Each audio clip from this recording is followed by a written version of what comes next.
बोलिए श्री भक्त भक्ति भगवान की जय। श्री गुरुदेव भगवान की जय। हम सब श्री युगल सरकार की अनंत कृपा करुणा के फलस्वरूप मनुष्य जीवन का जो सर्वोत्कृष्ट लाभ है सत्संग, भगवान की कृपा से प्राप्त किए हुए हैं।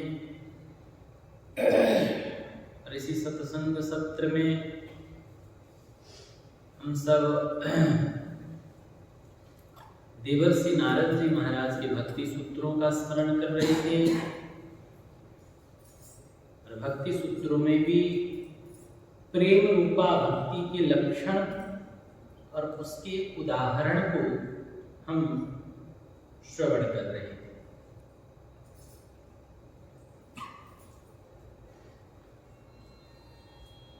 व्यास जी ने बताया कि भगवान की पूजा में अनुराग हो जाना भक्ति है। गर्गाचार्य जी ने कहा भगवान के कथा में रति हो जाना भक्ति है।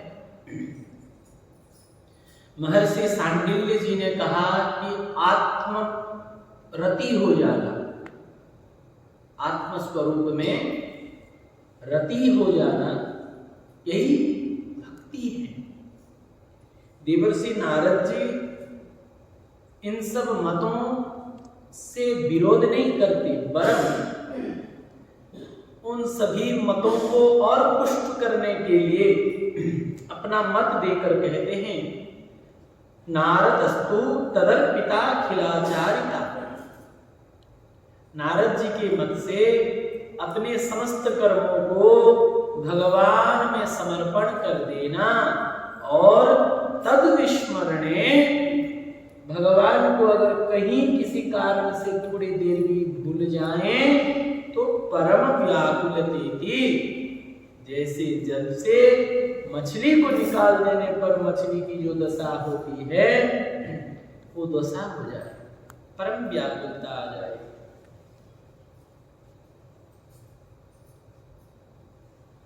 यही सर्व लक्षण संपन्न भक्ति है। इसमें पूजा कथा में अनुराग और विश्वात्मा भगवान में गति तो रहती है।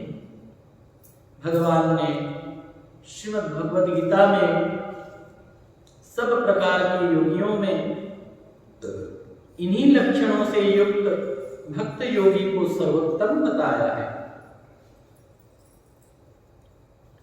तपस्वीभ्यो धिको योगी ज्ञानिभ्यो मतोऽधिकः कर्मेभ्यश्चाधिको योगी तस्माद् योगी भवार्जुन।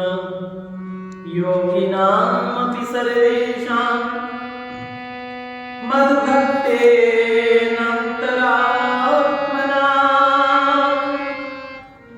श्रद्धावान् भजते यो मां समे युक्ततमो मतः। तपस्वियों से, शास्त्र ज्ञानियों से और सकाम कर्मियों से भी योगी श्रेष्ठ है।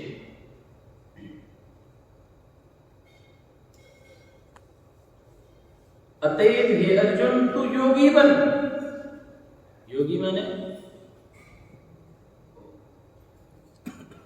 नाक कान पास करने वाला को ही योग समझते हैं। वास्तविक योग माने क्या है? मिलना, मिलाना। योग माने मिलाना। योगी माने जो मिलाता है, अपने आप को प्रभु में मिलाता है, अपने आप को प्रभु में मिलाता है। तन मन प्राण को प्रभु में जोड़ देता है, जोड़ना, प्रभु में जोड़ना। भगवान कहे अर्जुन तू योगी बन, परंतु सुन, संपूर्ण योगियों में भी वह भक्त योगी मेरे मत से परम श्रेष्ठ है। श्रीमद् भगवद गीता की बात है। सभी योगियों में भी मेरे जो भक्त योगी है सबसे श्रेष्ठ है, जो मुझ में श्रद्धावान है और अंतरात्मा को मुझ में लगाकर मुझको निरंतर भजता है। निरंतर शब्द बहुत मायने रखता है। कामिनी नारी प्रियारी जी, लोभी प्रिय जी मिला,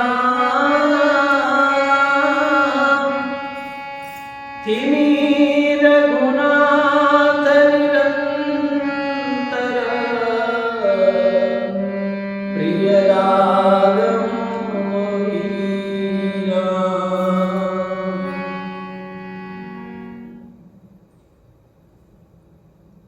इसलिए निरंतर जो मुझको भजता है, अपनी अंतरात्मा को मुझ में लगाकर मुझे भजन करता है,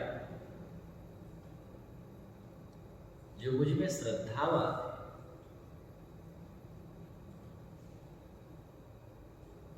वो श्रेष्ठ है।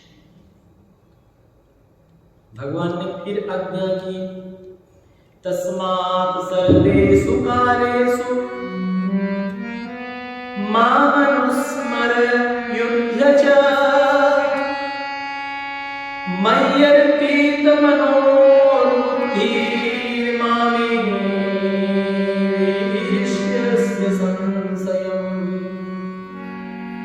इसीलिए अर्जुन तो सब समय बिना विराम निरंतर मेरा स्मरण कर और स्मरण करता हुआ मेरे लिए ही युद्ध कर। अब बता, हम लोग कहते हैं भजन करने से, कहते हैं भजन करो, कहने से क्या करें, फुर्सत नहीं है। हम कितना काम करते हैं आपको पता है? हम लोगों को कितना काम है आपको पता है? आप तो बाबा जी कोई काम नाम है नहीं आपका। हम लोग कितने घर के काम करते हैं, काम करते हुए कैसे भजन हो सकता है? अरे भगवान आज्ञा कर रहे हैं, अर्जुन तू मेरा भजन भी कर और युद्ध भी कर। युद्ध कोई भात रोटी बनाने का काम नहीं है युद्ध करना, कोई बर्तन वाला धोने का काम नहीं है युद्ध करना, कोई खेती बाड़ी जैसा काम भी नहीं है युद्ध करना। बड़ी बड़ी अस्त्र शस्त्रों का प्रहार हो रहा है, लाखों मर रहे हैं।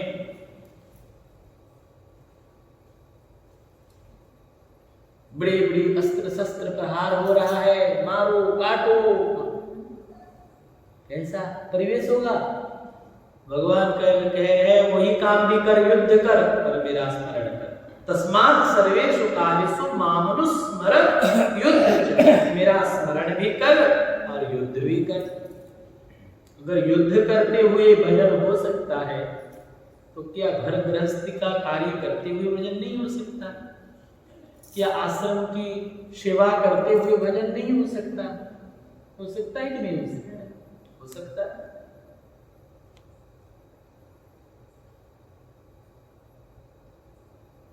इस प्रकार मुझ में ही मन बुद्धि अर्पण करके तो निसंदेह मुझको ही प्राप्त होगा। इस प्रकार तो अपने मन चित्त बुद्धि को मुझे अर्पण कर। अगर तू मुझे अर्पण करेगा और निरंतर युद्ध करता हुआ मेरा स्मरण करेगा तो तू कर्म बंधन में नहीं पड़ेगा, तो मुझको ही प्राप्त होगा। मान अपमान, लाभ हानि, जय पराजय, सुख दुख आदि की परवाह न करके आसक्ति और फलाशा को छोड़कर, फल की इच्छा को छोड़कर,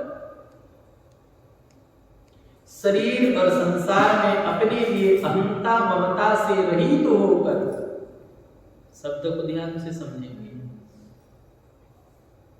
एकमात्र परम प्रियतम श्री भगवान को ही परम आश्रय, परम गति, परम सुहृद समझकर अनन्य भाव से अत्यंत श्रद्धा के साथ प्रेम पूर्वक तैल धारावत, निरंतर तैल धारावत उनके नाम, गुण, प्रभाव और स्वरूप का चिंतन करते हुए परमानंद में मग्न रहना और इस प्रकार चिंतन परायण हो रहते हुए ही केवल उन परम प्रियतम भगवान के लिए उनकी रुचि तथा इच्छा के अनुसार उनके प्रत्यर्थ, उनके प्रसन्नता के लिए, उन्हीं को सुख पहुंचाने के लिए दृढ़ और परम स्वार्थ से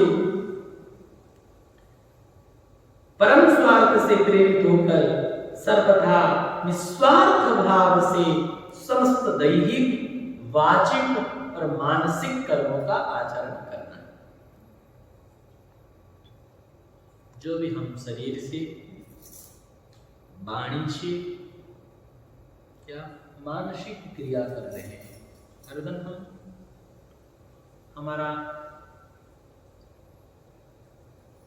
तन, मन और वाणी क्रियाशील है। मन कुछ ना कुछ सोच रहा है कि अभी बैठे बैठे सोच रहा है, बहुत सारे कुछ सोच रहा है। मन भी क्रियाशील, वाणी भी क्रियाशील, दिन भर हम कुछ ना कुछ बोलते रहते हैं। शरीर तो क्रियाशील रहता है, जब जगे तब से ही क्रिया चालू हो गया, उठना, पानी पीना, शौच जाना, स्नान करना, स्नान करके आना, रज लगाना, तिलक लगाना, अपना जप करना, पूजा करना, पाठ करना, फिर बाल बुकवाना, दिन भर क्रिया चल रहा है। शरीर से, मन से हो रहा है, शरीर से हो रहा है, वाणी से हो रहा है, लेकिन वो क्रिया स्वार्थ रहित होकर करें। भगवान की प्रसन्नता के लिए करें, भगवान की सेवा समझकर करें। आप कहेंगे महाराज नहाना धोना भी क्या भगवान की प्रसन्नता के लिए किया जाता है? हाँ, भगवान की प्रसन्नता के लिए नहाओ, अर्थात हमें ठाकुर जी के सेवा में जाना है। सेवा में जाएंगे तो ठाकुर जी के पास जो पात्र रखते हैं उसको हम ठाकुर जी की सेवा में लाने से पहले उसको धोते हैं, स्नान कराते हैं बढ़िया से, हैं, स्वच्छ कर दे, फिर ठाकुर जी की सेवा में लगाते हैं। ऐसे इस शरीर को पात्र समझ लेना, और पात्र ठाकुर जी की सेवा में आए उसके पहले इसको स्वच्छ होना जरूरी है, पवित्र होना जरूरी है। तो इसको स्नान कराओ, शुद्ध वस्त्र से शुद्ध वस्त्र धारण करो, पवित्र वस्त्र धारण करो। तो वस्त्र पहनना भी, ठाकुर जी की सेवा में आएंगे तो जो पवित्र शुद्ध वस्त्र होगा तो पहनना पड़ेगा। तो ठाकुर जी की सेवा के लिए कपड़ा पहनना हुआ, ठाकुर जी की प्रसन्नता के लिए हुआ, ठाकुर जी के लिए ही आपने स्नान किया। भाई ठाकुर जी की सेवा करेंगे, भूखे तो शरीर शिथिल हो जाएगा, भूखे भजन नहीं होगा, भूखे सेवा भी नहीं बनेगा। इसीलिए आपको भोजन भी करना है, तो भोजन करना भी भगवान के लिए कर रहे हैं। भाई ठंडी लग रही है तो ठंडी से शरीर को ढकना है, क्योंकि शरीर स्वस्थ बना रहेगा तो प्रभु की कीर्तन होगा, सत्संग होगा, सेवा बनेगा। सब चेष्टा साधारण लोग जैसे करते हैं वैष्णव, लेकिन वो भगवान की प्रसन्नता के लिए करते हैं, तो उनके कर्म बंधन का कारण नहीं होता।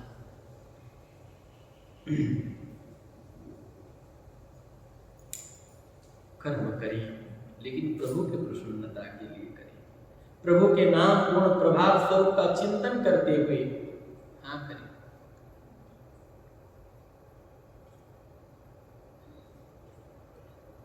भगवान को ही परम आश्रय, परम गति, परम स्रोत मानकर करें।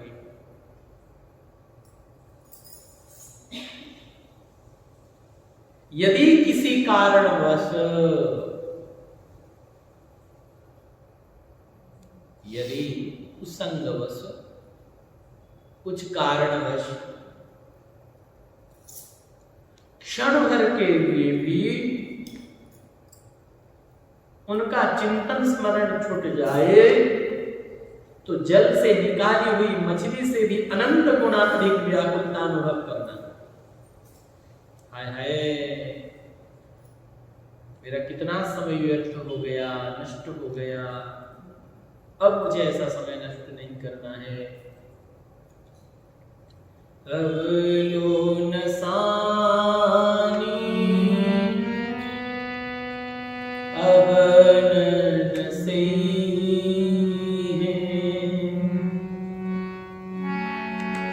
अवलोन सानी अवन से राम कृपा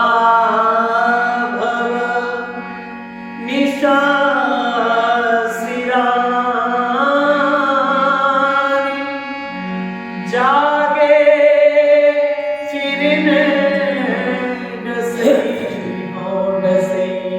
हो अवलोन सानी अवन से हो। जितना दिन बीत गया प्रपंच में, आगे अपनी जिंदगी का एक एक श्वास में प्रभु के लिए समर्पण करूंगा, ऐसा निश्चय कर लेना चाहिए। परम व्याकुल हो जाना चाहिए, यही सर्वोच्च भक्ति है। ऐसा पूर्ण समर्पणकारी प्रेमी भक्त त्रिलोक्य के राज सुख तो बात ही क्या, पुनरावर्ती मोक्ष के लिए भी किसी भी हालत में अपने प्रियतम भगवान का स्मरण छोड़ना नहीं चाहता। अगर प्रेमी भक्त को ये कह दी जाए कि तीनों लोगों का साम्राज्य दे देंगे, थोड़ी देर भगवान को भूल जाओ, तो राजी नहीं। हम लोगों को तो थोड़ा सा कोई छोटा सा पद भी मिल जाए, कोई किसी संस्था के प्रेसिडेंट सेक्रेटरी बना देंगे तो भजन छोड़ दो, तो हम छोड़ने के लिए तैयार है। यही हम लोगों का हालत है। कहीं 1000-2000 रुपया महाराज दक्षिणा मिलेगा, भजन कीर्तन क्या करना, थोड़ा छोड़ दीजिए, आ जाइए, तो हम जो है 1000-2000 रुपया के लिए भजन छोड़ देते हैं। हाँ, ठीक है।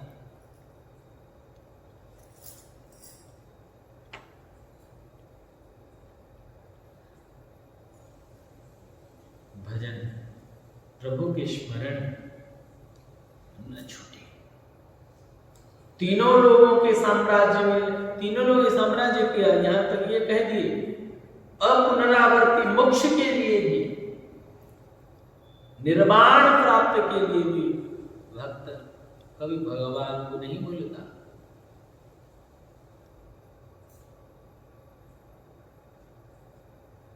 भगवान ऐसे भक्तों की प्रशंसा करते हुए भक्त उद्धव जी से 11 स्कंध में कहते हैं,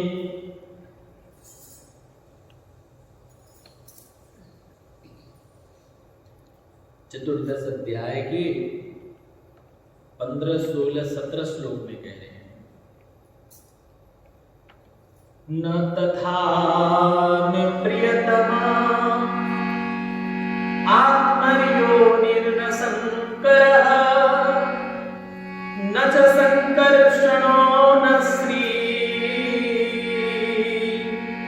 नैवात्मा च यथा भवान् निरपेक्षं मुनिं शान्तं निर्वैरं समदर्शिनम् अनुप्रजाम्यहं नित्यं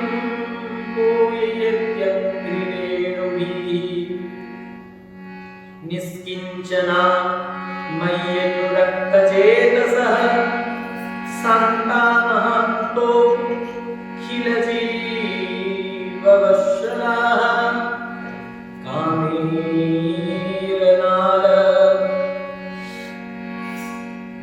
धियो युषन्ति यत् तन्नेरपेक्षं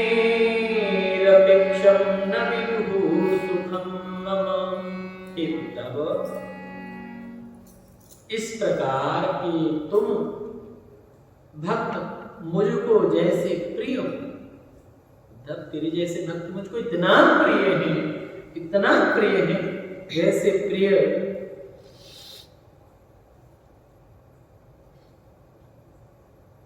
मेरे पुत्र ब्रह्मा भी मेरा उतना प्रिय नहीं है। शंकर भगवान मेरी आत्मा है, मोहर आत्मा पशुपति, वैसे प्रिय शंकर जी भी नहीं। कहां तक कहूं, मेरा भाई शंकर शरण भी उतने प्रिय नहीं है जितने भक्त मुझे प्रिय है। श्री लक्ष्मी जी भी मुझे उतना प्रिय नहीं जितना प्रिय तुम हो। कहां तक कहूं, मेरी आत्मा भी उतना प्रिय नहीं है जितना प्रिय तुम हो। न तथा मैं प्रियतम आत्मयोनिर न शंकरः न च शंकर्षणो न श्री नैवात्मा च यथा। ऐसे किसी वस्तु की इच्छा न रखने वाले, निरपेक्ष, किसी की अपेक्षा नहीं, चाह नहीं, निरपेक्ष मुनि, मेरा नाम रूप लीला धाम का मनन करने वाला मुनि, निर्वैर निरपेक्षम मुनि शांतम, शांत चित्त वाले, निर्वैरम, किसी से कोई शत्रुता भाव नहीं, निर्वैर एवं समदर्शी, सर्वत्र समभाव से मुझको देखने वाले, सब में ही मेरा दर्शन करने वाले और निरंतर मेरा मनन करने वाले प्रेमी भक्तों की चरण रस से अपने को पवित्र करने के लिए मैं सदा सर्वदा उनके पीछे पीछे घुमा करता हूँ। अनुप्रजाम्यहं नित्यं पूययेत्यं गिरिरेणुभिः।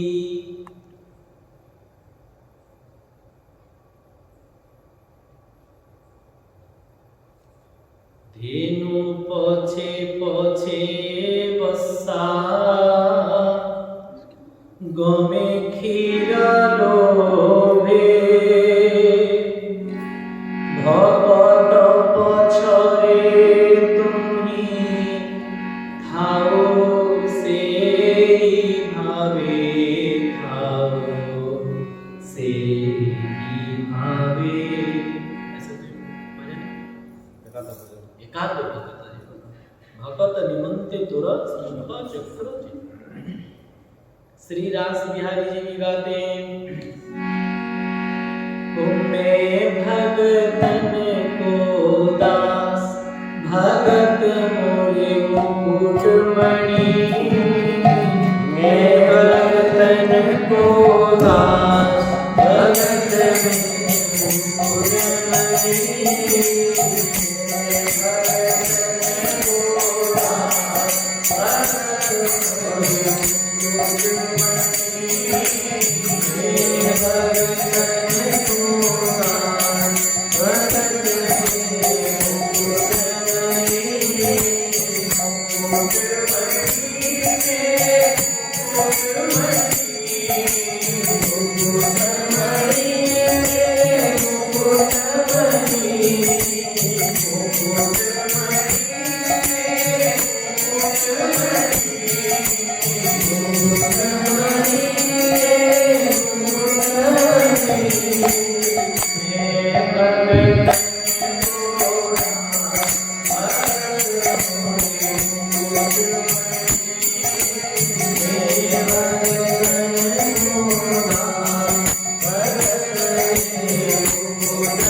उनके आगे पीछे घुमा करता हूं।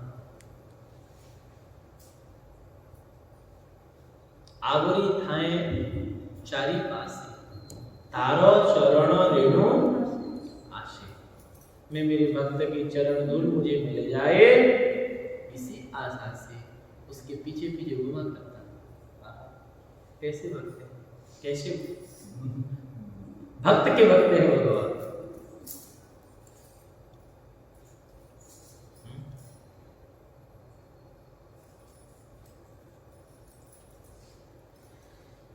भक्त के लिए क्या है? भक्त